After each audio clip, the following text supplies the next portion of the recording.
Mi viene da sorridere quando mi dicono ma la camorra è a Scampia, ma la 'ndrangheta è in Calabria, eccetera. Quelle organizzazioni criminali vanno dove ci sono i soldi. Questi sono a New York, sono a Milano, non potevano lasciare indenne un territorio come il nostro, che è un territorio economicamente indubbiamente ricco e che dà la possibilità di, soprattutto penso al riciclaggio più che altro, dei denari di provenienza illecite. Addolora ma non stupisce il presidente di Federalberghi Veneto Marco Michielli, l'inchiesta della procura veneziana sulle infiltrazioni camorristiche in Veneto orientale che ha visto tra gli arrestati il sindaco di Eraclea.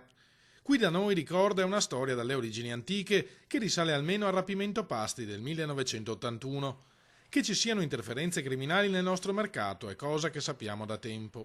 Il problema vero è che queste persone che cadono nelle maglie di queste attività criminali, quello è il termine, di queste attività criminali si estraneano da quella che è la normale competizione. Sono persone generalmente disperate che si aggrappano a questi mezzucci o espedienti per sistemare loro situazioni particolari e tutto fanno fuorché venire a parlarne con le associazioni di categoria. Ovviamente non vanno dalle forze dell'ordine, si figuri se vengono le associazioni di categoria. Sarebbe però sbagliato e devastante, avvertono gli albergatori, descrivere il Veneto orientale come un luogo dove la mafia scorrazza liberamente e controlla l'economia del territorio.